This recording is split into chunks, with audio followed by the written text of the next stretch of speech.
अप्रैल 1947 की एक धुंधली सुबह में ऑशविट्ज के श्मशान के बगल में फांसी का फंदा खड़ा था। रूडोल्फ हेस, वह आदमी जिसने जनसंहार को एक औद्योगिक अभियान में बदल दिया, अपनी मृत्यु की ओर दृढ़ कदमों से बढ़ा।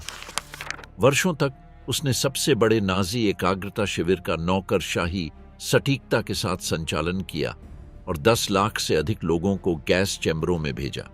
लेकिन हेस कोई शोरगुल मचाने वाला राक्षस नहीं था। वह एक विधिपूर्वक काम करने वाला नौकरशाह था। वह मृत्यु आदेशों पर हस्ताक्षर करते समय ओपेरा की धुनें सीटी में गुनगुनाता था और रात को अपने बच्चों को श्मशान से कुछ ही मीटर दूर स्थित अपने घर में होमवर्क में मदद करता था। वह 2 दुनियाओं के बीच जीता था, एक तरफ घर और दूसरी तरफ वह नरक जिसे उसने खुद बनाया था। क्या चीज ने इस मामूली सिपाही को इतिहास के सबसे संगठित हत्यारे में बदल दिया? उस आदमी का भविष्य क्या था जो अपने बच्चों को कंबल ओढ़ाकर उन्हें सुलाता था और फिर नरसंहार की निगरानी के लिए निकल पड़ता था?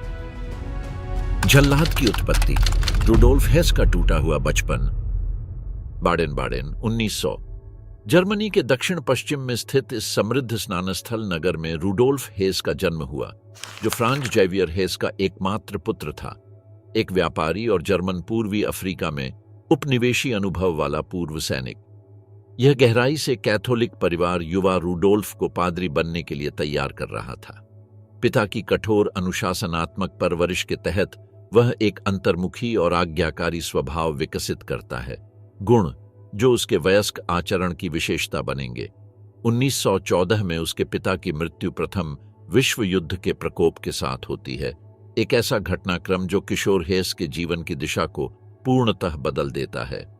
पादरित्व की पितृ आज्ञा से मुक्त होकर वह सैन्य जीवन की ओर आकर्षित होता है, जो उस समय की जर्मन समाज में व्याप्त राष्ट्रवादी उत्साह का प्रतिबिंब था।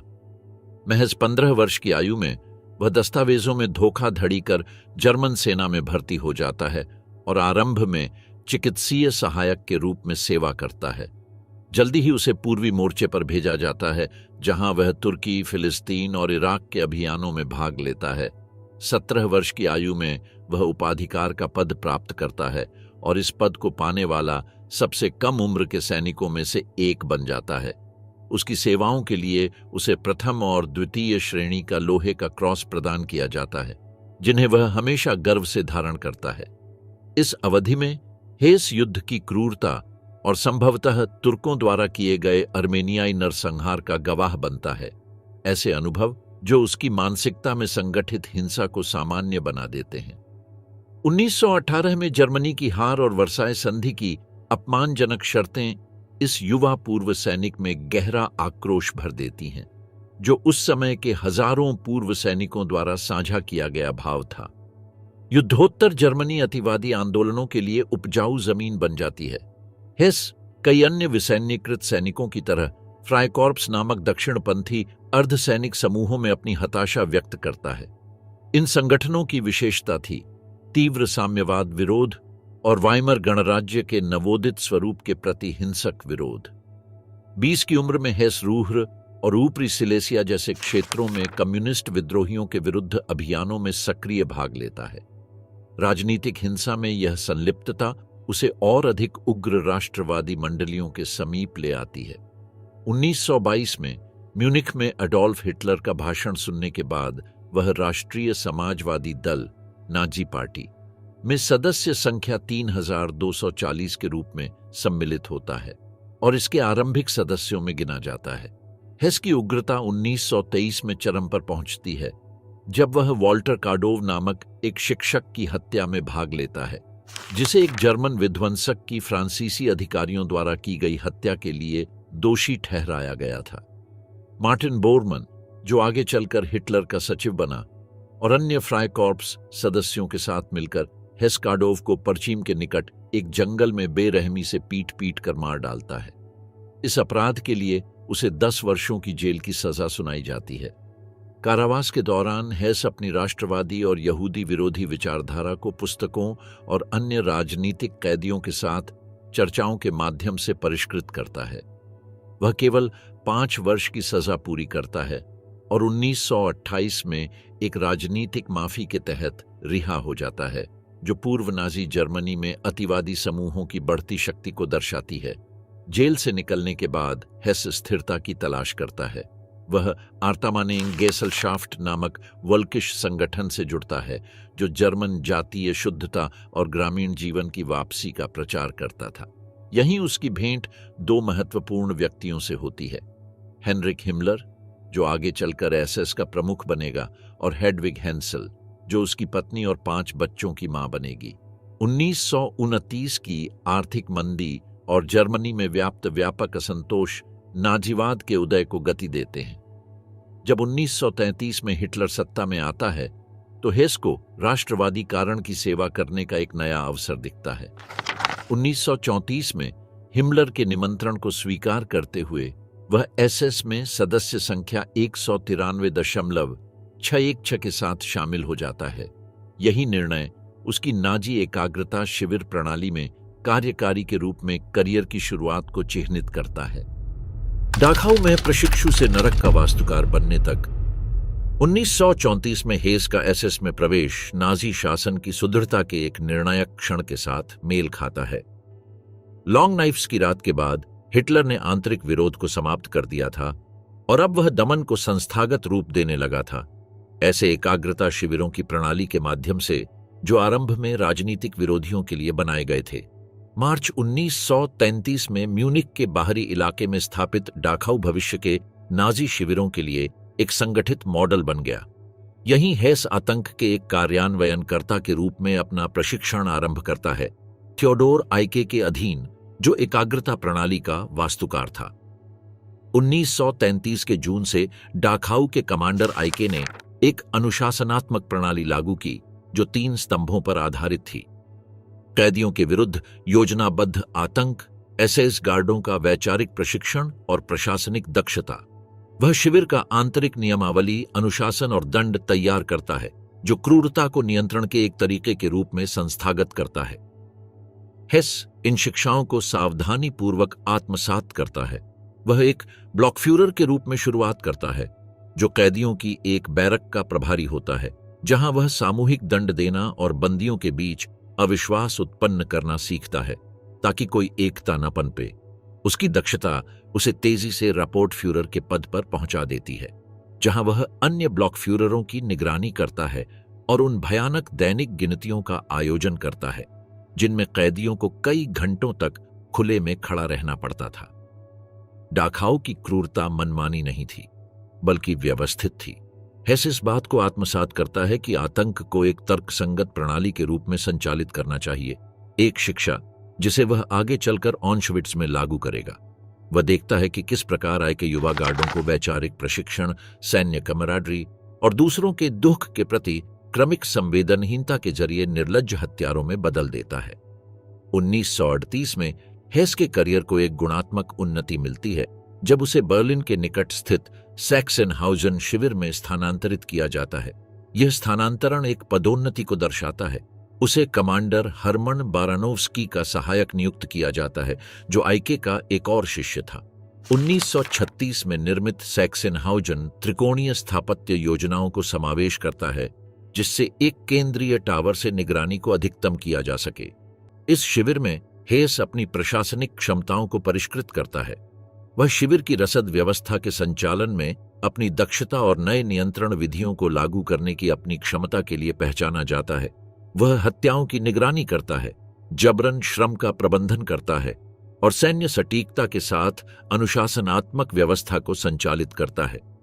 उसकी क्रूरता की एक खुलासा करने वाली घटना 1939 से 39 की सर्दियों में घटती है, जब वह उन कैदियों को, जिन्हें कोई कार्य समूह नहीं सौंपा गया था, कई घंटों तक शून्य से नीचे के तापमान में खुले में खड़ा रहने का आदेश देता है।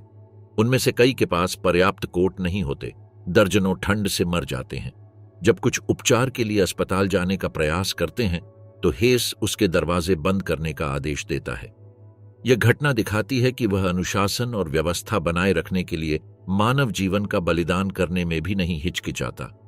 इन वर्षों में हेस की हिमलर से संबंध प्रगाढ़ होता है। राइक्सफ्यूरर एसएस उसमें एक आदर्श अधीनस्थ देखता है, अनुशासित, योजनाबद्ध और वैचारिक रूप से प्रतिबद्ध। यही संबंध मई 1940 में ऑशविट्ज के कमांडर के रूप में उसकी नियुक्ति के लिए निर्णायक सिद्ध होता है। विनाश की योजना, हेस के अधीन ऑशविट्ज का निर्माण। 1 मई 1940 को रूडोल्फ हेस ने पोलैंड के ओस्विएचिम शहर के पास एक पुराने सैन्य अड्डे में स्थापित एक नए एकाग्रता शिविर की कमान संभाली, जिसे जर्मनों ने ऑशविट्ज नाम दिया। प्रारंभ में यह शिविर पोलिश प्रतिरोधियों को बंदी बनाने के लिए बनाया गया था, लेकिन कोई कल्पना नहीं कर सकता था कि हेस के निर्देशन में यह स्थान इतिहास के सबसे योजनाबद्ध नरसंहार का केंद्र बन जाएगा। यह स्थान चयनित करना संयोग नहीं था।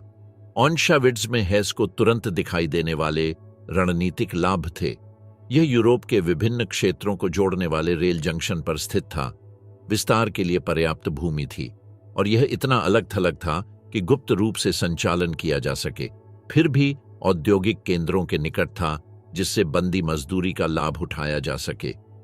कमांडर के रूप में अपने पहले वर्ष में हेस बंदियों की जबरन मजदूरी से पुराने सैन्य भवनों को शिविर के अनुकूल बनाने और नई सुविधाओं के निर्माण की निगरानी करता है। मूल ऑशविट्ज आई में लगभग 10,000 बंदियों की क्षमता थी, मुख्यतः पोलिश राजनीतिक विरोधियों और कुछ स्थानीय यहूदियों की।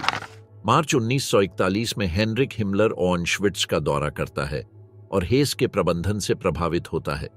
वह शिविर का विस्तार करने का आदेश देता है ताकि उसमें अतिरिक्त 30,000 बंदियों को रखा जा सके, सोवियत संघ पर आसन्न हमले के बाद कैदियों की संभावित वृद्धि को ध्यान में रखते हुए। इससे भी अधिक महत्वपूर्ण यह था कि उसी दौरे के दौरान या उस गर्मी में बाद की बैठकों में हिमलर हेस को सूचित करता है कि ऑशविट्ज को अंतिम समाधान यूरोपीय यहूदियों के योजनाबद्ध विनाश के मुख्य केंद्र के रूप में नामित किया जाएगा। हेस इस कार्य को उसी नौकरशाही दक्षता से ग्रहण करता है जो उसके पूरे करियर की पहचान रही है। वह आदेश पर प्रश्न नहीं करता, बल्कि तुरंत इसकी अधिकतम प्रभावशीलता से क्रियान्वयन की योजना बनाना शुरू कर देता है। उसका लक्ष्य केवल हत्या करना नहीं, बल्कि एक औद्योगिक विनाश प्रणाली विकसित करना होता है जो न्यूनतम संसाधनों और प्रयास से अधिकतम पीड़ितों को समाप्त कर सके। हेस ऑशविट्ज से 2 बिरकेनाउ के निर्माण की निगरानी करता है, जिसकी शुरुआत अक्टूबर 1941 में पास के ब्रेजिंका गांव में होती है। यह दूसरा शिविर मूल से कहीं अधिक विशाल, विशेष रूप से जनसंहार केंद्र के रूप में डिजाइन किया गया था। इसकी योजना एक औद्योगिक मानसिकता को दर्शाती है, संसाधनों और जनशक्ति को कम करते हुए पीड़ितों के प्रसंस्करण को अधिकतम करना। हेस के अधीन हत्या के तरीके विकसित होते हैं। सितंबर 1941 में वह ऑशविट्ज 1 के ब्लॉक 11 के तहखाने में साइनाइड आधारित कीटनाशक ज़ायक्लोन बी का प्रयोग करता है। सोवियत बंदियों को प्रयोग के लिए इस्तेमाल करते हुए वह पाता है कि यह गैस सामूहिक गोलीबारी या अन्य शिविरों में प्रयुक्त कार्बन मोनोऑक्साइड से अधिक प्रभावी और जल्लादों के लिए मानसिक रूप से कम कष्टदायक है। परिणामों से संतुष्ट होकर हेस ऑशविट्ज के शवदाह गृह आई को गैस चैम्बर के रूप में अनुकूलित करता है। हालांकि शीघ्र ही यह पीड़ितों की अपेक्षित संख्या के लिए अपर्याप्त सिद्ध होता है। बिरकेनाउ में 4 विशाल विनाश सुविधाएं बनाई जाती हैं, जिनमें से प्रत्येक में गैस चैम्बर होते हैं जो एक बार में 2000 लोगों की हत्या करने में सक्षम होते हैं, और शवों को जलाने के लिए शवदाह गृह होते हैं। विनाश की प्रक्रिया इतनी कुशल बनती है कि वह एक भयावह औद्योगिक रूप धारण कर लेती है। रेलगाड़ियां सीधे बिरकेनाउ के अंदर स्थित एक रैंप पर पहुंचती हैं। नए आए बंदियों को एसएस डॉक्टरों द्वारा शीघ्र चयन प्रक्रिया में 2 समूहों में बांटा जाता है। जो कार्य करने योग्य दिखते हैं उन्हें अस्थायी रूप से शिविर में लिया जाता है। शेष वृद्ध, बच्चे, शिशुओं वाली महिलाएं, बीमार या कमजोर को सीधे गैस चैम्बरों में भेजा जाता है। पीड़ितों को बताया जाता है कि वे स्वच्छता कारणों से स्नान करने जा रहे हैं। उनसे कहा जाता है कि वे ध्यान रखें कि उन्होंने अपने कपड़े और सामान कहां रखे हैं, ताकि वापसी की झूठी आशा बनी रहे। जब चेंबर में दरवाजे बंद कर दिए जाते हैं तो एसएस के सदस्य ज़ायक्लोन बी क्रिस्टल छत या दीवारों में बने छिद्रों से अंदर डालते हैं। दम घुटने से मृत्यु लगभग 20 मिनट में होती है, हालांकि पीड़ा इससे अधिक समय तक चल सकती है। इसके बाद जॉन्डर कमांडो वे बंदी जिन्हें विनाश सुविधाओं में काम करने के लिए मजबूर किया गया, शवों को बाहर निकालते हैं। वे सोने के दांत जैसे कीमती वस्तुएं निकालते हैं और शवों को शवदाह गृहों में जलाते हैं। जब शवदाह की क्षमता अपर्याप्त हो जाती है, जैसे कि 1944 में हंगेरियाई यहूदियों के बड़े पैमाने पर निर्वासन के दौरान हुआ था, तो शवों को खुले में बड़ी खाइयों में जलाया जाता है। हेस इस मृत्यु प्रणाली का संचालन एक औद्योगिक प्रबंधक की सटीकता से करता है। वह विस्तृत अभिलेख रखता है, प्रक्रियाओं का अनुकूलन करता है और लॉजिस्टिक समस्याओं को हल करता है। उसकी आत्मकथा में दर्ज उसके शब्दों में, ऑश्विट्ज में विनाश की प्रक्रिया इस प्रकार हुई। जिन यहूदियों का विनाश निश्चित था, उन्हें यथासंभव शांतिपूर्वक शवदाह गृहों तक लाया जाता था। पुरुषों को महिलाओं और बच्चों से अलग किया जाता था। उन्हें गैस चैम्बर में ले जाया जाता था, जो विशाल होते थे और स्नान गृह जैसे दिखते थे। पहले महिलाएं और बच्चे प्रवेश करते थे, फिर पुरुष, और हमेशा कम संख्या में। सब कुछ पूर्ण शांति में होता था।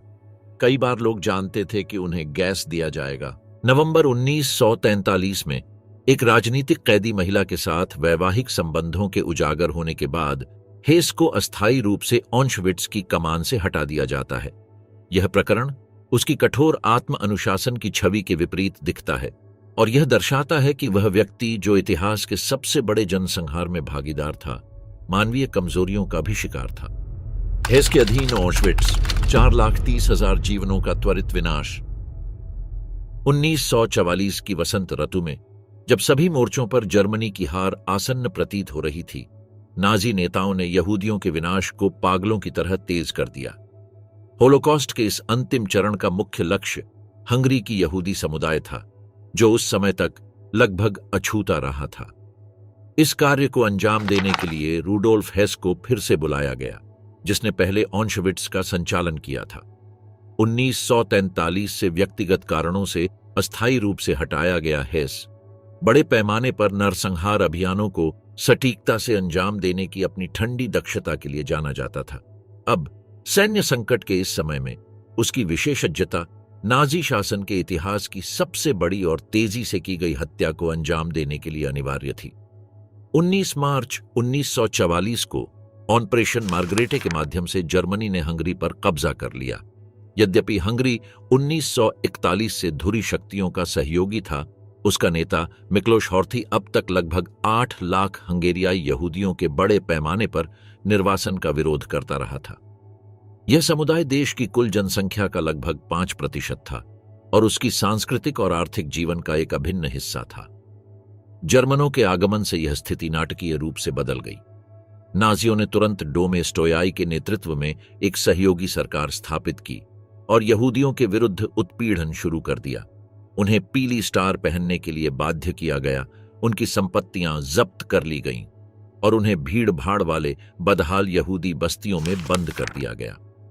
निर्वासन की योजना का तार्किक वास्तुकार अडोल्फ आइखमन जल्दी ही बुडापेस्ट पहुंचा, जॉन्डर कमांडो आइखमन का नेतृत्व करते हुए, जिसे विशेष रूप से यहूदियों के विनाश की लॉजिस्टिक योजना के लिए गठित किया गया था। इस अभियान को आधिकारिक रूप से एक्शन हेस कहा गया, जो स्वयं हेस के नाम पर एक सीधी और असामान्य संदर्भ था। वह 8 मई 1944 को ऑश्विट्ज लौटा, हेनरिक हिमलर द्वारा विशेष रूप से सौंपे गए इस मिशन के साथ कि हंगरी के यहूदियों का विनाश यथासंभव शीघ्रता से किया जाए। यद्यपि उसने फिर से शिविर की सामान्य कमान नहीं संभाली, वह हिमलर के विशेष प्रतिनिधि के रूप में हर संचालन और लॉजिस्टिक पहलू पर पूर्ण नियंत्रण में था। अगले महीनों में ऑश्विट्ज का संचालनात्मक स्वरूप पूरी तरह बदल गया। मई से जुलाई 1444 के बीच लगभग 4,30,000 यहूदियों को 140 से अधिक ट्रेनों में ऑश्विट्ज भेजा गया। इस अभियान के लिए जर्मन और हंगेरियाई अधिकारियों के बीच सटीक समन्वय आवश्यक था। युद्ध के लिए आवश्यक वैगन भी ऑश्विट्ज की ओर मोड़ दिए गए, जिससे यह स्पष्ट हुआ कि नाजियों के लिए यह विनाश एक विचारधारात्मक प्राथमिकता थी। कुशलता को और बढ़ाने के लिए हेस ने शिविर की अवसंरचना में महत्वपूर्ण सुधारों का आदेश दिया। बिर्केनाउ में एक नया रेलवे प्लेटफॉर्म, बिर्केनाउ रैंप, निर्मित किया गया, जो सीधे गैस चेंबरों के सामने स्थित था। इस अनुकूलन से पीड़ितों के आगमन और उनके निष्पादन के बीच का समय नाटकीय रूप से घट गया। ऑश्विट्ज एक जानलेवा उत्पादन लाइन की तरह कार्य करने लगा। इस अवधि में नाजी विनाश मशीनरी अपनी अधिकतम क्षमता पर पहुंच गई। सबसे तीव्र दिनों में शिविर प्रतिदिन लगभग 12,000 पीड़ितों को प्रसंस्कृत करता था, ऐसी संख्याएं जो होलोकॉस्ट के इतिहास में अद्वितीय थीं। चयन क्रियाएं यांत्रिक गति और निर्ममता से होती थीं। एसएस डॉक्टर जैसे जोसेफ मेंगले साधारण इशारों से यह तय करते थे कि कौन थोड़े समय के लिए जीवित रहेगा और कौन तुरंत मारा जाएगा। केवल 10% से 30% तक लोग अस्थायी रूप से बचते थे। शेष, विशेष रूप से बच्चे, बुजुर्ग और छोटे बच्चों वाली महिलाएं, बिना पंजीकरण के सीधे गैस चेंबरों में भेज दिए जाते थे। नरसंहार की गति जल्द ही बिरकेनाउ में स्थित 4 शवदाह गृहों की तकनीकी सीमा को पार कर गई, जो मूल रूप से प्रतिदिन लगभग 4,400 शवों के दहन के लिए डिजाइन किए गए थे। एक्शन हेस के दौरान यह संख्या अक्सर दोगुनी हो जाती थी। इस अधिकता के कारण हेस ने खुले में सामूहिक दहन की अनुमति दी। शिविर के पास के जंगल में विशाल गड्ढे खोदे गए, जहां प्रतिदिन हजारों शवों को जलाया जाता था। लकड़ी और पीड़ितों से निकाली गई मानव चर्बी से बनी विशाल चिताओं पर प्रक्रिया को तेज करने के लिए मेथनॉल जैसे रासायनिक त्वरक उपयोग में लाए जाते थे। शवों को संभालने की जिम्मेदारी यहूदी बंदियों की विशेष इकाइयों जॉन्डर कमांडोज की थी। ये पुरुष अकल्पनीय मानसिक दबाव में रहते थे, यह जानते हुए कि ऑपरेशन के गुप्त रहस्य को बनाए रखने के लिए उन्हें समय समय पर मार दिया जाएगा। उन महीनों के दौरान ऑश्विट्ज का वातावरण एक सतत नरक की छवि प्रस्तुत करता था। काला धुआं लगातार आकाश में उठता था, जो किलोमीटरों दूर से दिखाई देता था। जले हुए मांस की गंध शिविर और उसके आसपास के हर कोने को भर देती थी। बचे हुए लोगों की गवाही इस भयावहता को और जीवंत बनाती है। भविष्य के नोबेल पुरस्कार विजेता एली वीजल, जिन्हें मई 1944 में हंगरी से निर्वासित किया गया था, ने अपनी पुस्तक नाइट में छोटे बच्चों के सामूहिक जलने का दृश्य देखा और उसे एक अवास्तविक, अकल्पनीय अनुभव के रूप में वर्णित किया। वहीं रुडोल्फ व्रबा, जो अभियान से ठीक पहले शिविर से भाग निकले थे, ने रेखांकित किया कि किस प्रकार पूरा ऑश्विट्ज विशेष रूप से हंगेरियाई यहूदियों को अधिकतम शीघ्रता से मारने के लिए पुनर्गठित किया गया था। इतिहासकार राउल हिलबर्ग ने बाद में इस अभियान को उस विकासात्मक प्रक्रिया की पराकाष्ठा कहा जिसमें मृत्यु को पूरी तरह से यंत्रीकृत कर दिया गया था। हेस के व्यक्तिगत निर्देशन में ऑश्विट्ज एक वास्तविक विनाश कारखाने में तब्दील हो गया, जिसमें औद्योगिक दक्षता को वैचारिक क्रूरता के साथ जोड़ा गया। इस अभियान का सबसे उल्लेखनीय पहलू वह ऐतिहासिक संदर्भ था जिसमें यह हुआ। जर्मनी स्पष्ट रूप से युद्ध हार रहा था और इस अभियान में लगाए गए संसाधनों का उपयोग पूर्वी मोर्चे पर किया जा सकता था, जहां सोवियत संघ का खतरा तत्काल था। यह तथ्य स्पष्ट रूप से दर्शाता है कि नाजी नेतृत्व के लिए यहूदियों का विनाश सैन्य विजय जितना ही प्राथमिक था। हालांकि यह अभियान जुलाई 1944 की शुरुआत में अचानक समाप्त हो गया। हंगरी के रीजेंट मिक्लोश हॉर्थी, जिन्हें ऑश्विट्ज से भागे 2 लोगों द्वारा तैयार किए गए प्रसिद्ध व्रबा वेट्जलर रिपोर्ट के माध्यम से निर्वासितों की भयावह नियति की आंशिक जानकारी मिली थी, ने अंतर्राष्ट्रीय राजनयिक दबाव के तहत विशेष रूप से स्वीडन और वेटिकन की ओर से निर्वासन रोकने का आदेश दिया। महज 56 दिनों में नाजियों के इस अंतिम बड़े अभियान ने इतनी संख्या में लोगों की हत्या की जितनी उस समय की प्रमुख यूरोपीय शहरों जैसे एम्स्टर्डम या नेपल्स की आबादी थी। इस भीषणता के बावजूद बुडापेस्ट में अब भी लगभग 2 लाख यहूदी रह गए थे, जिनका निर्वासन राजनीतिक कारणों से स्थगित कर दिया गया। फिर भी उनमें से कई महीनों बाद जर्मनी द्वारा समर्थित हंगरी के फांसीवादी क्रॉस एरो शासन के अधीन मारे गए। अपना भयावह कार्य पूरा करने के बाद हेस अगस्त 1944 में ऑश्विट्ज छोड़ देता है और बर्लिन के पास ओरानियनबर्ग में स्थित एकाग्रता शिविरों के केंद्रीय प्रशासन में एक उच्चतर नौकरशाही पद ग्रहण करता है। वहां से वह युद्ध के अंत तक नाजी प्रणाली के प्रशासनिक पहलुओं का प्रबंधन करता रहता है, जिसमें भयावह मृत्यु यात्राएं भी शामिल थीं, जिन्होंने युद्ध के अंतिम महीनों में दसियों हजार अतिरिक्त जीवन ले लिए। दिसंबर 1944 में हेस अंतिम बार ऑश्विट्ज लौटता है ताकि सोवियत सेना की प्रगति को देखते हुए शिविर की निकासी का निरीक्षण कर सके। उसकी मुख्य चिंता हजारों बंदियों के भाग्य से अधिक उन सबूतों और दस्तावेजों को नष्ट करना था जो उसे अपराधी सिद्ध कर सकते थे। ऑश्विट्ज का कमांडर रुडोल्फ हेस की गिरफ्तारी कैसे हुई? 1945 की वसंत में जब मित्र देशों की सेनाएं अजेय गति से आगे बढ़ रही थीं, तृतीय राइख का पतन अपरिहार्य हो गया था। नाजी शासन के उच्च पदस्थ अधिकारी एक कटु यथार्थ का सामना कर रहे थे।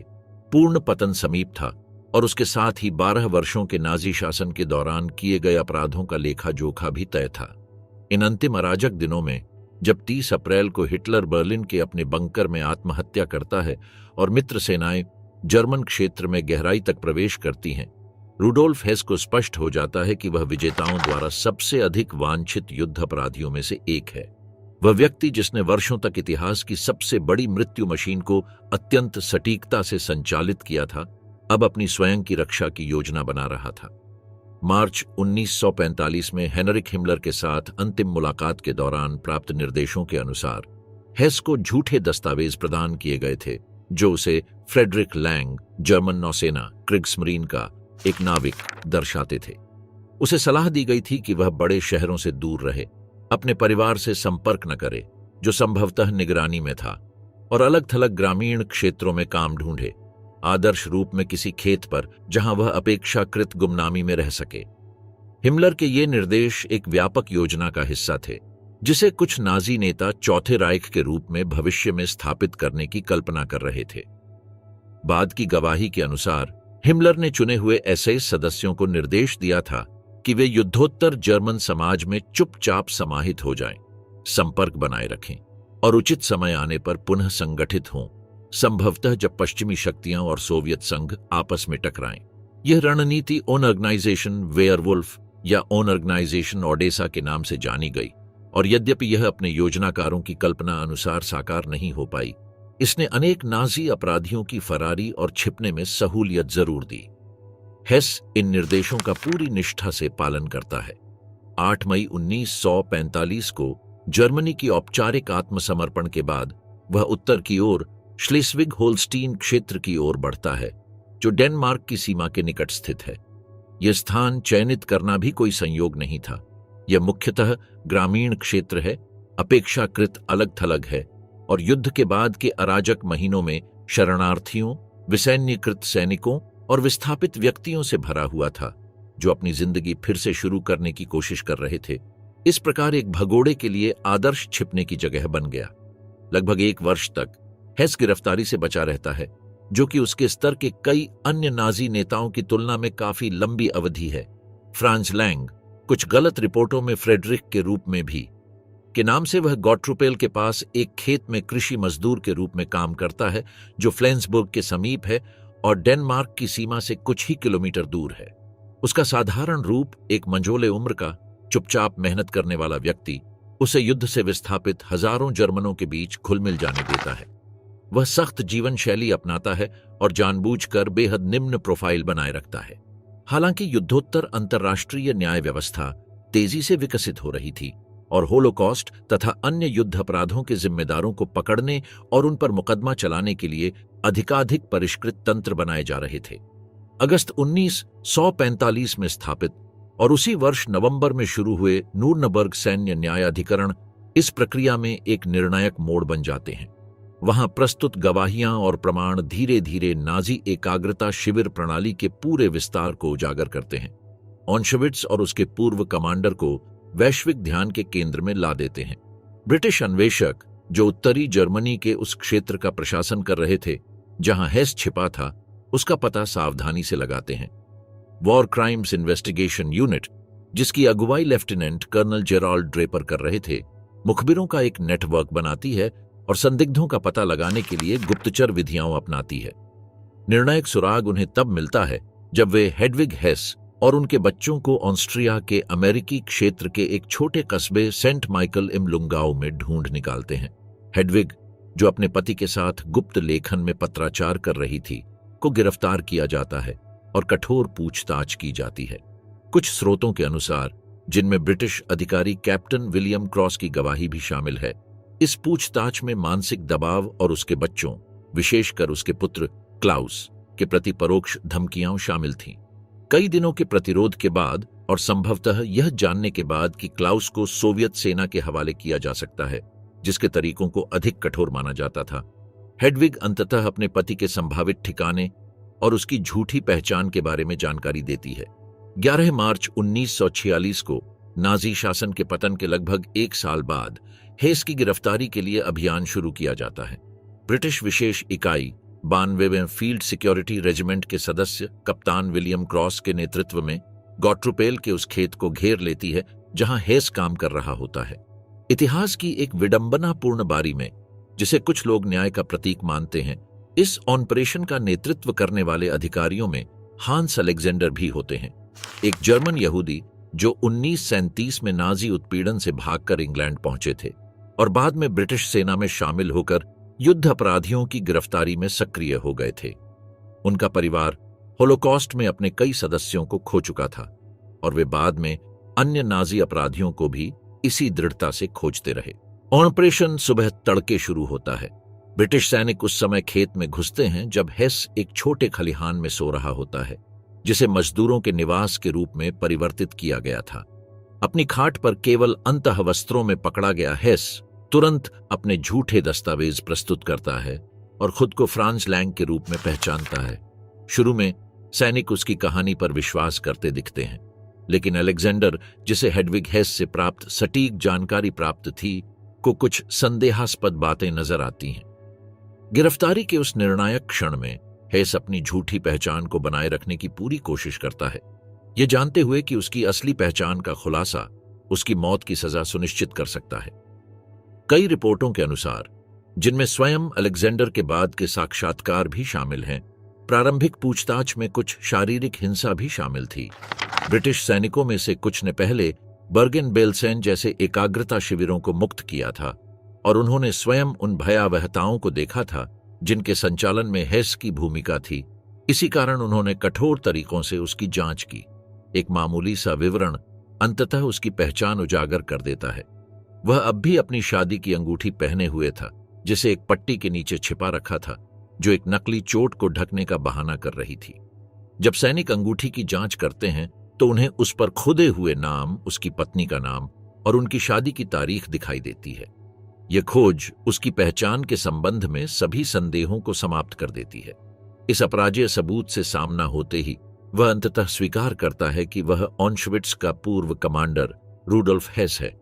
उसकी गिरफ्तारी के बाद की शुरुआती घंटों की सटीक परिस्थितियां ऐतिहासिक विवाद का विषय रही हैं। कुछ स्रोतों के अनुसार, जिनमें स्वयं हेस की स्मृतियां भी शामिल हैं, उसे कठोर व्यवहार का सामना करना पड़ा, जिसमें मारपीट, नींद से वंचित करना और अन्य शारीरिक व मानसिक दबाव शामिल थे। हांस अलेक्जेंडर ने वर्षों बाद स्वीकार किया कि उसने हेस को थप्पड़ मारने और लगातार 3 दिनों तक जागते रहने की अनुमति दी थी। अन्य विवरण इससे भी अधिक कठोर व्यवहार की बात करते हैं, जो आज के मानकों से संभवतः यातना मानी जाती। हालांकि इन तरीकों को तत्कालीन युद्धोत्तर भावनात्मक संदर्भ और हाल ही में खोजे गए विनाश शिविरों के आलोक में समझा जा सकता है, फिर भी वे इस सवाल को उठाते हैं कि न्याय प्रणाली के अंतर्गत सबसे कुख्यात अपराधियों के साथ कैसा व्यवहार किया जाना चाहिए। प्रयुक्त तरीकों की परवाह किए बिना एक बार जब हेस की पहचान स्पष्ट हो गई, तो वह अपने पकड़ने वालों के साथ अप्रत्याशित स्पष्टता से सहयोग करने लगा। पहले उसे हाइडे के एक हिरासत केंद्र में ले जाया गया और फिर मिंडेन की जेल में स्थानांतरित किया गया, जो उच्च प्रोफाइल युद्ध अपराधियों की पूछताछ के लिए ब्रिटिशों का मुख्य केंद्र था। कई अन्य नाजी अभियुक्तों के विपरीत, जो जिम्मेदारी या जानकारी से इनकार करते थे, हेस तकनीकी सहयोग की मुद्रा अपनाता है और बिना झिझक के विनाश प्रणाली के संचालन की विस्तृत जानकारी देता है। ऑश्विट्ज के बारे में उसका खुलकर बोलना, यद्यपि उसमें भावनात्मक पछतावे का अभाव था, उसकी बाद की सभी कानूनी कार्यवाहियों की एक विशिष्ट विशेषता बन जाती है। 5 अप्रैल 1946 को हेस होलोकॉस्ट में अपनी भूमिका का विस्तार से वर्णन करते हुए एक शपथ पत्र पर हस्ताक्षर करता है। यह दस्तावेज, जिसे पहले अंग्रेजी में तैयार किया गया था और बाद में हस्ताक्षर के लिए जर्मन में अनुवाद किया गया, नाजी विनाश प्रणाली के संचालन के बारे में अब तक के सबसे स्पष्ट और विस्तृत स्वीकारों में से एक है और यह युद्ध अपराध अभियोजकों के लिए एक महत्वपूर्ण सूचना स्रोत बनता है। इस बयान में, जिसे बाद में नूर्नबर्ग अभिलेखागार में दस्तावेज PS.3868 के रूप में वर्गीकृत किया गया, हेस नौकरशाही सटीकता से कहता है, मैंने 1 दिसंबर 1943 तक ऑश्विट्ज का संचालन किया और अनुमान है कि वहां लगभग 2,05,00,000 पीड़ितों को गैस द्वारा मारा और जलाया गया और कम से कम 5 लाख लोग भूख और बीमारियों से मरे। इस प्रकार कुल मिलाकर लगभग 3 करोड़ मृतक। यह संख्या ऑशविट्ज भेजे गए सभी कैदियों का लगभग 70 से 80% है। शेष को चयनित कर शिविर की औद्योगिक इकाइयों में जबरन काम पर लगाया गया। बाद में हेस इन आंकड़ों को घटाकर लगभग 1.1 मिलियन करता है, जो आज के इतिहासकारों के अनुमान के अधिक निकट है। यह भिन्नता शायद कठोर पूछताछ के प्रभाव, उस विनाश की सटीक मात्रा को लेकर उसकी वास्तविक अनिश्चितता, या फिर ऐसा प्रयास थी कि वह अपने पूछताछकर्ताओं को वह संख्या बताए जिसकी वे अपेक्षा कर रहे थे। महत्वपूर्ण बात यह है कि इस बयान और बाद की गवाहियों में हेस कभी भी अपने अधीन किए गए अत्याचारों के मूल तथ्यों से इनकार नहीं करता। उसकी रक्षा मुख्य रूप से इस विचार पर आधारित होती है कि वह केवल एक नौकरशाह था जो एक अनुशासित प्रणाली में आदेशों का पालन कर रहा था, न कि उस व्यवस्थित विनाश की वास्तविकता को चुनौती देने पर। 15 अप्रैल 1946 को हेस नूर्नबर्ग की अंतर्राष्ट्रीय सैन्य अदालत में गवाह के रूप में प्रस्तुत होता है। यद्यपि वह प्रमुख अभियुक्तों में नहीं था, उसका बयान यहूदी नरसंहार की योजनाबद्ध और प्रणालीगत प्रकृति को स्थापित करने में महत्वपूर्ण भूमिका निभाता है। वह अर्नेस्ट काल्टेनब्रुनर की रक्षा के पक्ष में गवाही देता है, लेकिन उसके बयान पूरे नाजी नेतृत्व को फंसाने का काम करते हैं। प्रशासनिक सटीकता से हेस गैस चेंबरों के संचालन, चयन प्रक्रिया और शवों के निपटान के तरीकों का वर्णन करता है। उसकी गवाही अंतिम समाधान को उसके एक प्रमुख कार्यान्वयनकर्ता की दृष्टि से भयावह रूप में प्रस्तुत करती है। अमेरिकी अभियोजक व्हिटनी हैरिस, जो स्पष्ट रूप से स्तब्ध थे, उससे पूछते हैं, क्या आपने व्यक्तिगत रूप से 2.5 मिलियन से अधिक पुरुषों, महिलाओं और बच्चों की हत्या की निगरानी की थी? हेस संक्षिप्त उत्तर देता है, हां। नूर्नबर्ग में अपनी गवाही के बाद हेस को पोलैंड प्रत्यर्पित किया जाता है ताकि उस देश में उस पर मुकदमा चलाया जा सके जहां ऑशविट्ज स्थित था और जहां उसकी अधिकांश पीड़ितों की मृत्यु हुई थी। 30 जुलाई 1946 को उसे वार्सो की मोकोटोव जेल में बंद करने के लिए पोलिश अधिकारियों को सौंप दिया जाता है। पोलैंड में अपने कारावास के दौरान हेस अपने बंदीकारकों के निर्देश पर विस्तृत स्मृतियां लिखता है। ये आत्मकथात्मक टिप्पणियां, जो स्पष्ट रूप से किसी जबरदस्ती के संकेत के बिना लिखी गई थीं, हॉलोकॉस्ट के एक अपराधी की मानसिकता की एक अनोखी झलक प्रदान करती है। इनमें हेस स्वयं को एक जिम्मेदार अधिकारी के रूप में चित्रित करता है जो केवल आदेशों का पालन कर रहा था, लेकिन वह साथ ही साथ ऐसे परिचालन विवरण भी उजागर करता है जो न केवल उसकी प्रणालीगत समझ बल्कि उसके केंद्रीय भूमिका की पुष्टि करते हैं। रूडोल्फ हेस के विरुद्ध पोलैंड की सर्वोच्च राष्ट्रीय न्यायालय में मुकदमा 11 मार्च 1947 को शुरू होता है, बिल्कुल उसकी गिरफ्तारी के 1 वर्ष बाद। उस पर एक आपराधिक संगठन एसएस की सदस्यता, कम से कम 28 लाख लोगों, मुख्य रूप से यहूदियों की हत्या का आदेश देने और मानवता के विरुद्ध अपराध करने का आरोप लगाया गया। मुकदमे के दौरान पोलिश अभियोजक ऑशविट्ज में की गई कार्रवाइयों से संबंधित प्रचुर दस्तावेजी साक्ष्य प्रस्तुत करते हैं, जिन्हें बचे हुए गवाहों की गवाही से पूरक किया जाता है, जो हेस को शिविर के कमांडर के रूप में पहचानते हैं। गवाह उसकी नियमित उपस्थिति को चयन प्रक्रियाओं में और विनाशात्मक अभियानों की प्रत्यक्ष निगरानी के रूप में वर्णित करते हैं। हेस मुकदमे के दौरान भी वही ठंडी और पेशेवर मुद्रा बनाए रखता है जो ऑशविट्ज के उसके संचालन की विशेषता थी। वह घटनाओं के मूल तथ्यों से इनकार नहीं करता, हालांकि कुछ विशिष्ट आंकड़ों पर बहस करता है। वह स्वयं को एक ऐसे नौकरशाह के रूप में प्रस्तुत करने की कोशिश करता है जो एक अनुशासित तंत्र में आदेशों का पालन कर रहा था, लेकिन वह अपनी व्यक्तिगत जिम्मेदारी से भी नहीं भागता। उसकी यह स्पष्टवादिता अन्य नाजी अभियुक्तों की रणनीतियों से विपरीत थी, जो या तो अपनी जानकारी से इनकार करते थे या सभी जिम्मेदारी नकारते थे। 2 अप्रैल 1947 को न्यायालय हेस को सभी आरोपों में दोषी घोषित करता है और उसे मृत्युदंड की सजा सुनाता है। उसके अपराधों की व्यापकता के बावजूद निर्णय केवल उसकी कानूनी जिम्मेदारी को स्थापित करता है, बिना किसी विशेषणों या नैतिक टिप्पणी के। सजा के अनुसार फांसी वहीं दी जानी थी जहां उसने वर्षों तक कमांडर के रूप में कार्य किया था। ऑशविट्ज शिविर में अपनी फांसी से पहले के दिनों में हेस एक अंतिम बयान लिखता है जो उसके कार्यों की भयावहता के प्रति एक प्रकार की विलंबित स्वीकृति को दर्शाता है। मेरी अंतरात्मा मुझे निम्नलिखित कथन देने के लिए बाध्य करती है। अपनी कोठरी की एकाकीता में मैंने यह कड़वा बोध प्राप्त किया है कि मैंने मानवता के विरुद्ध गंभीर पाप किया है। ऑशविट्ज के कमांडर के रूप में मैं तृतीय राइख की मानवीय विनाश की योजनाओं के एक भाग को कार्यान्वित करने का जिम्मेदार था। इस प्रकार मैंने मानवता को भयानक घाव दिए हैं। मैंने विशेष रूप से पोलिश जनता को अकथनीय पीड़ा दी। मैं इसके लिए अपने प्राणों से भुगतान करूंगा। यह अंतिम स्वीकारोक्ति यद्यपि ऐतिहासिक रूप से महत्वपूर्ण दस्तावेज के रूप में मानी जाती है, उसकी अनगिनत पीड़ितों को पहुंचे दुख का कोई मुआवजा नहीं हो सकती। फिर भी यह एक दुर्लभ उदाहरण प्रस्तुत करती है जिसमें एक उच्च पदस्थ अपराधी स्पष्ट रूप से अपने कृत्यों की आपराधिक प्रकृति को स्वीकार करता है और दिए गए कष्ट की व्यापकता को मान्यता देता है। फांसी की ओर अंतिम कदम। ऑशविट्ज में हेस का निष्पादन। 16 अप्रैल 1947 की भोर में ऑशविट्ज एक तनावपूर्ण सन्नाटे में डूबा होता है। अब कैदियों से खाली यह शिविर एक अंतिम न्याय के दृश्य का साक्षी बनने की तैयारी करता है। अपने पूर्व कमांडर की फांसी। बचे हुए लोगों और पूर्व बंदियों ने विशेष रूप से अनुरोध किया था कि रुडोल्फ हेस को उसी स्थान पर फांसी दी जाए जहां उसने 10 लाख से अधिक लोगों की मौत का आदेश दिया था। सुबह 8 बजे एक कार शिविर के प्रवेश द्वार पर रुकती है। उसे हेस उतरता है, पोलिश गार्डों द्वारा घिरा हुआ। वह एक गहरे रंग का कोट पहने होता है और उसके हाथ पीछे की ओर हथकड़ियों से बंधे होते हैं। उसका चेहरा हमेशा की तरह अनुशासित, बिना किसी भाव के दिखाई देता है। गार्ड पहले उसे उस भवन में ले जाते हैं जहां कभी शिविर का प्रशासनिक कार्यालय था। वही जगह जहां उसका कार्यालय था, वहां हेस एक अंतिम कप कॉफी की मांग करता है।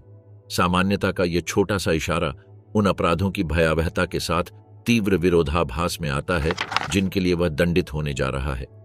धीरे धीरे कॉफी पीने के बाद उसे ब्लॉक 11 की ओर ले जाया जाता है, जिसे मृत्यु ब्लॉक के नाम से जाना जाता था, जहां हजारों बंदियों को उसकी आज्ञा से यातनाएं दी गईं और मार डाला गया। यह रास्ता जानबूझकर तय किया गया था ताकि उसे उन स्थानों का सामना करना पड़े जो उसकी आपराधिकता के प्रतीक थे। इस बीच फांसी के लिए विशेष रूप से बनाई गई एक तख्ती के पास कुछ गवाह इकट्ठा होते हैं। इनमें अभियोजक, पोलिश न्यायिक अधिकारी, पत्रकार और विशेष रूप से कुछ ऑशविट्ज जीवित बचे लोग होते हैं।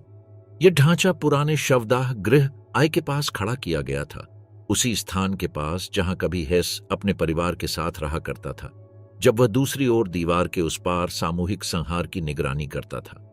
सुबह 10 बजे हेस को ब्लॉक 11 से फांसी के तख्ते तक लाया जाता है। वह बिना किसी सहायता के दृढ़ कदमों से चलता है। एक पादरी, फादर व्लादिस्लाव लोन, उसे अंतिम आत्मिक सहायता प्रदान करते हुए साथ चलता है। हालांकि हेस का पालन पोषण कैथोलिक रूप में हुआ था, उसने वर्षों पहले अपना विश्वास छोड़ दिया था, लेकिन कारावास के अंतिम दिनों में उसने फिर से धार्मिक अभ्यास शुरू किया और पाप स्वीकार किया। पैदल चलते हुए हेस फांसी के तख्ते को कुछ क्षणों के लिए निहारता है। एक ऊंचा मंच, बीच में एक फंदे के साथ। यह एक साधारण लेकिन कार्यात्मक निर्माण था, वैसा ही जैसा उसने स्वयं बंदियों के लिए तैयार करवाया था। अब न्याय की एक विडंबनापूर्ण बारी में वह उसी प्रकार की संरचना पर अपने अंत का सामना करता है। अभियोजक यान सेहन, जिन्होंने हेस के विरुद्ध जांच का नेतृत्व किया था, जोर से सजा सुनाते हैं। यह दस्तावेज संक्षेप में उन अपराधों को दोहराता है जिनके लिए उसे दोषी ठहराया गया था। आपराधिक संगठन की सदस्यता, लाखों लोगों की हत्या में भागीदारी और मानवता के विरुद्ध अपराध। हेस ध्यानपूर्वक सुनता है, लेकिन कोई स्पष्ट भावना प्रकट नहीं करता। अब भी हाथों में हथकड़ी बंधी होने के कारण हेस को तख्ते की सीढ़ियां चढ़ने में मदद की जाती है। एक नकाबपोश जल्लाद मंच पर उसकी प्रतीक्षा करता है। जिन पीड़ितों को उसके आदेश से मार डाला गया, उनके विपरीत हेस जानता है कि उसके साथ क्या होने वाला है। जल्लाद उसके गले में फंदा डालता है और गांठ कसता है। उसे अंतिम शब्द कहने का अवसर दिया जाता है। हेस अपनी सदा की मितभाषी प्रवृत्ति के अनुरूप जर्मन में संक्षेप में कहता है, मैं अपना दंड स्वीकार करता हूं। कुछ गवाहों का दावा है कि उसने यह भी बुदबुदाया, जर्मनी सदा जीवित रहेगा। हालांकि यह कथन सभी स्रोतों द्वारा प्रमाणित नहीं किया गया है। सुबह 10:08 पर जल्लाद हेस के पैरों के नीचे से स्टूल हटा देता है। फंदा खुलता है और ऑशविट्ज का पूर्व कमांडर लटक जाता है। फादर लोन उसकी आत्मा के लिए प्रार्थना शुरू करते हैं। 10:21 पर एक चिकित्सक औपचारिक रूप से उसकी मृत्यु की पुष्टि करता है। रुडोल्फ फ्रांस फर्डिनेंड हेस, वह व्यक्ति जिसने ऑशविट्ज को औद्योगिक विनाश का प्रतीक बना दिया था, अब अस्तित्व में नहीं है। यह प्रतीकात्मक निष्पादन गवाहों के बीच विविध प्रतिक्रियाएं उत्पन्न करता है। वहां उपस्थित बचे लोगों के लिए यह एक त्रासदीपूर्ण अध्याय का समापन था। हालांकि कई कहते हैं कि कोई भी दंड उस पीड़ा की भरपाई नहीं कर सकता जो पहुंचाई गई थी। काजिमियर्ज स्मोलिन, एक पूर्व बंदी जो बाद में ऑशविट्ज राज्य संग्रहालय के निदेशक बने, टिप्पणी करते हैं, यह न्याय का क्षण था लेकिन उत्सव का नहीं। बहुत से लोग इसे देखने के लिए जीवित नहीं रह पाए। हेस का शव फांसी के लगभग 1 घंटे बाद उतारा जाता है। कुछ स्रोतों के अनुसार उसे जला दिया गया और उसकी राख को चुपचाप फैला दिया गया ताकि ऐसा कोई स्थान न बने जहां नाजी समर्थक तीर्थ करने आए। अन्य स्रोत बताते हैं कि उसे एक गुमनाम कब्र में दफनाया गया। उसके अंतिम ठिकाने के बारे में यह अनिश्चितता उस विस्तृत प्रलेखन के साथ तीव्र विरोधाभास में है जिससे वह स्वयं लाखों मौतों की निगरानी करता था। भयावहता से परे रुडोल्फ हेस की शापित विरासत। रुडोल्फ हेस और उसके द्वारा संचालित शिविर की छवि मानवता की सामूहिक चेतना पर एक अमिट छाप छोड़ चुकी है। व्यक्ति और स्थान से परे वे उस विनाशकारी संभाव्यता के सार्वभौमिक प्रतीक बन गए हैं जो तब प्रकट होती है जब आधुनिकता सर्वसत्तावादी विचारधाराओं और व्यवस्थित अमानवीकरण के साथ मिल जाती है। पोलैंड में कारावास के दौरान लिखी गई हेस की स्मृतियां असाधारण ऐतिहासिक महत्व का दस्तावेज हैं। 1951 में पहली बार पोलैंड में ऑशविट्ज का कमांडर रुडोल्फ हेस की आत्मकथा शीर्षक के तहत प्रकाशित ये स्वीकारोक्तियां नाजी विनाश प्रणाली के भीतर से एक अनोखा दृष्टिकोण प्रस्तुत करती हैं। अन्य अपराधियों की गवाहियों के विपरीत हेस की स्मृतियां न तो जिम्मेदारी से बचने का प्रयास करती हैं और न ही तथ्यों को कम करके आंकती हैं। यद्यपि वह अपनी कार्रवाइयों को आज्ञाकारिता और कर्तव्य के परिप्रेक्ष्य में रखता है। हेस द्वारा विनाश की प्रक्रियाओं का विवरण जिस क्लिनिकल सटीकता से दिया गया है वह विशेष रूप से व्यथित करता है। वह एक तकनीशियन की तरह लिखता है जो किसी औद्योगिक प्रक्रिया का मूल्यांकन कर रहा हो। मैंने गैस चेंबरों को गोलीबारी की तुलना में अधिक मानवीय तरीका माना। मैं आदेशों के निष्पादन की चिंता करता था, उन पर विचार करने की नहीं। मुझे यहूदियों को तत्काल नष्ट करने का आदेश हमेशा दिया गया था। इस नौकरशाही मानसिकता को नरसंहार पर लागू करना दार्शनिकों, मनोवैज्ञानिकों और इतिहासकारों द्वारा गहराई से विश्लेषण का विषय बना है। इतालवी रसायनज और ऑशविट्ज के बचे हुए व्यक्ति प्रीमो लेवी अपनी पुस्तक यदि यह एक आदमी है 1947 में हेस और उसके जैसे लोगों के स्वभाव पर गहरी टिप्पणी करते हैं। राक्षस मौजूद हैं, लेकिन वे इतने कम हैं कि वास्तव में खतरनाक नहीं होते। अधिक खतरनाक हैं वे सामान्य लोग, वे अधिकारी जो विश्वास करने और आज्ञा का पालन करने को तैयार रहते हैं बिना प्रश्न किए। यही दृष्टिकोण हन्ना अरेंट के बुराई की सामान्यता की अवधारणा का आधार बना, जिसे उन्होंने एडोल्फ आइकमन के मुकदमे के विश्लेषण में प्रस्तुत किया। ऑशविट्ज की भौतिक विरासत को होलोकॉस्ट की भौतिक साक्ष्य के रूप में संरक्षित किया गया है। 1947 में पोलिश संसद के निर्णय से इस पूर्व शिविर को संग्रहालय और स्मारक में परिवर्तित किया गया। तब से दुनिया भर के करोड़ों लोग इसकी परिसरों का दौरा कर चुके हैं, उन स्थानों का साक्षात्कार करते हुए जहां हेस द्वारा परिपूर्ण की गई विनाश मशीनरी चलाई गई थी। 1979 में यूनेस्को ने ऑशविट्ज बिर्केनाउ को विश्व धरोहर स्थल घोषित किया, इसके सौंदर्य या सांस्कृतिक मूल्य के लिए नहीं, बल्कि मानवता के विरुद्ध किए गए सबसे बड़े अपराधों के भौतिक प्रमाण के रूप में। 27 जनवरी 1945 ऑशविट्ज की मुक्ति की तारीख को संयुक्त राष्ट्र ने 2005 में होलोकॉस्ट पीड़ितों की स्मृति का अंतर्राष्ट्रीय दिवस घोषित किया। यह निर्णय ऑशविट्ज को यहूदी नरसंहार और अन्य नाजी अपराधों के प्रतीक रूप में रेखांकित करता है। ऑशविट्ज और हेस जैसी शख्सियतों का सांस्कृतिक प्रभाव गहरा और बहुआयामी रहा है। अनगिनत साहित्यिक, फिल्मी और कलात्मक कृतियां इन घटनाओं को समझने और दर्शाने का प्रयास करती रही हैं। क्लाउड लांजमैन की डॉक्यूमेंट्री शोआ से लेकर जोनाथन ग्लेजर की drama film the John of interest तक ऑशविट्ज नैतिकता, व्यक्तिगत जिम्मेदारी और आज्ञा के दायरे पर चिंतन के लिए एक अपरिहार्य संदर्भ बिंदु बना हुआ है। रुडोल्फ हेस की ऐतिहासिक व्याख्या समय के साथ विकसित हुई है। आरंभ में उसे एक असाधारण राक्षस के रूप में देखा गया, लेकिन बाद के विश्लेषणों ने उसे एक गहराई से परेशान करने वाली सामान्यता के संदर्भ में रखा। इतिहासकार क्रिस्टोफर ब्राउनिंग अपनी पुस्तक वे सामान्य पुरुष 1999 में दिखाते हैं कि कैसे सामान्य लोग भी विशिष्ट सामाजिक और वैचारिक परिस्थितियों में सामूहिक हत्यारे बन सकते हैं। यह दृष्टिकोण हेस को दोष मुक्त नहीं करता, बल्कि यह समझने का प्रयास करता है कि कैसे सामान्य व्यक्ति भी व्यवस्थित अत्याचारों में भागीदार बन सकते हैं। हेस की पारिवारिक विरासत भी विश्लेषण का एक और आयाम प्रदान करती है। उसके वंशजों को एक ऐसे उपनाम के बोझ से जूझना पड़ा जो मानवता के विरुद्ध अपराधों से जुड़ा था। उसकी बेटी ब्रिगिट हेस वर्षों तक अमेरिका में गुमनामी में रहीं, जब तक कि 2013 में एक पत्रकार ने उन्हें खोज नहीं निकाला। उसका बेटा हांस यूर्गेन वर्षों तक अपने पिता के अपराधों से इनकार करता रहा, लेकिन अंततः सच्चाई का सामना किया और अपने जीवन का एक हिस्सा अतिवाद के खतरों के बारे में जागरूकता फैलाने में समर्पित किया। ये व्यक्तिगत कहानियां दिखाती हैं कि हॉलोकॉस्ट की गूंज पीढ़ियों तक कैसे सुनाई देती है।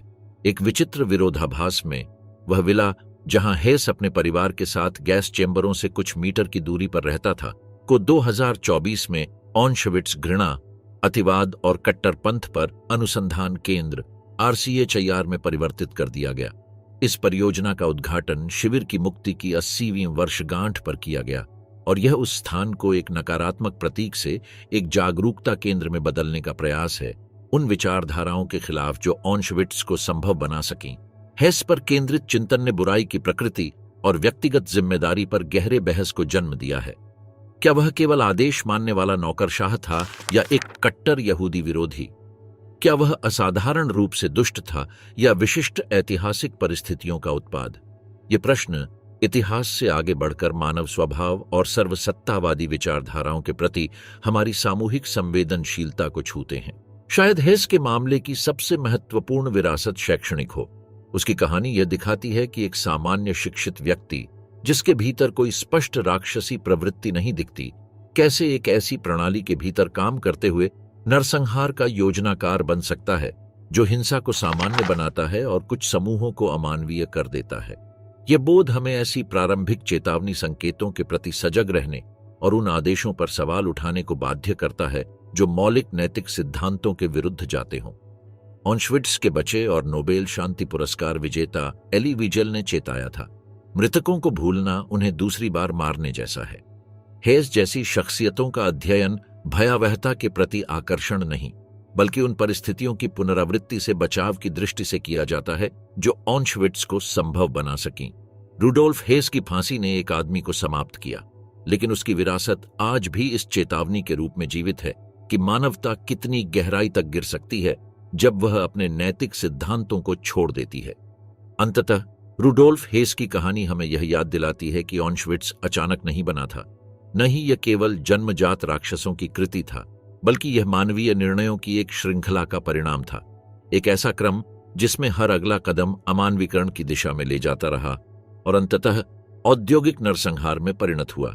यह शिक्षा शायद 20वीं सदी की सबसे महत्वपूर्ण, आज भी दुनिया में अत्यधिक प्रासंगिक बनी हुई है।